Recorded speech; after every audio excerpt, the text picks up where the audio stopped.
Компания «Формула-55» дает старт новогодней мега-акции.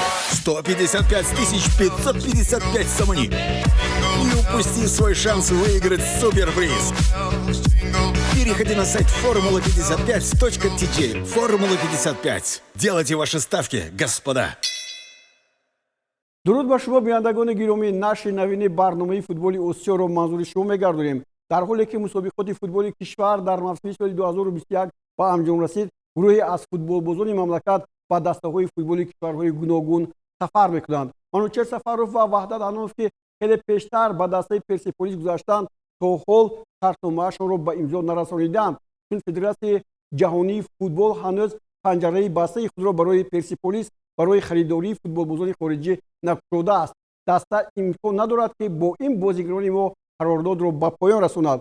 ҳатто ин бозигарон дар тамрини дастаи Персеполис низ ширкат надоранд ва дар Персеполис муаррифӣ нашудаанд. тафсилоти бештари моро пайгирӣ кунед.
Комрон Турсунов, ҳамлагари дастаи Хуҷанди Хуҷанд ва дастаи мунтахаби Тоҷикистон, ки соли гузашта дар дастаи Тауи Ҳиндустон ҳунарнамоӣ карда буд, имсол ба дастаи Раҷистан Юнайтеди ин кишвар гузашт. Раҷистан Юнайтед баъди ғалаба дар лигаи поёнии чемпионати Ҳиндустон ва лигаи Ай рохат гирифт ва имсол дар қатори дастаҳои беҳтар бозӣ мекунад. тафсили бештари моро пайгирӣ кунед.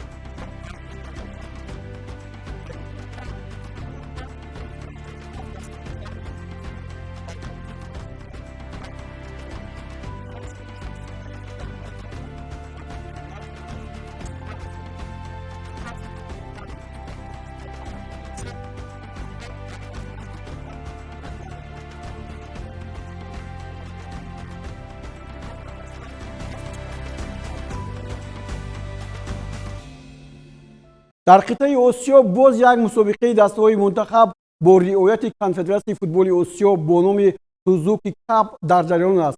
ин вохӯриҳо мебоист дар соли 2020 сурат мегирифтанд, аммо бемории ҷаҳонгирии COVID-19 онро ба таъхир гузошт. дар ин бозиҳо 10 дастаи мунтахаби ҷанубу шарқ иштирок доранд. дар гурӯҳи А Таиланд, Сингапур, Филиппин, Мянмар ва Тимори Шарқӣ бо ҳам мубориза бурданд. дар натиҷа ба дастаҳои мунтахаби Таиланд ва Сингапур муваффақ шуд, ки дар гурӯҳ ҷои аввал ва дуюмро гиранд ва ба бозиҳои минбаъда рохат гиранд. ба тафсили барномамон таваҷҷӯҳ кунед.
дар гурӯҳи б дастҳои Индонезия ва Ветнам аз ҳама беҳтар буданд.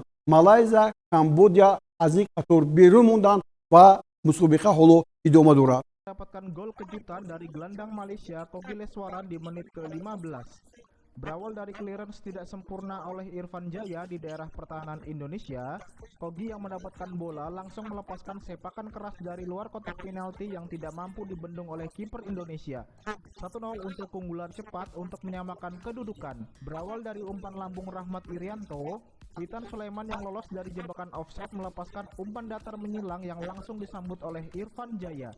Gol ini sekaligus menebus kesalahan Irfan sebelumnya.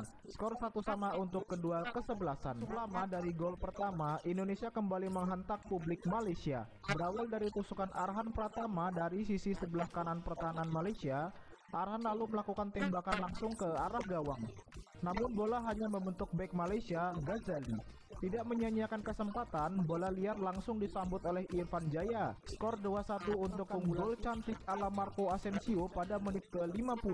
Berawal dari sepak pojok, bola sapuan berhasil diambil oleh Irfan Jaya. Irfan lalu mengirimkan umpan yang dapat dikonversikan menjadi sebuah gol indah sepanjang sejarah gelaran turnamen Piala AFF 2. Indonesia mencatatkan gol keempatnya melalui skema tendangan sudut.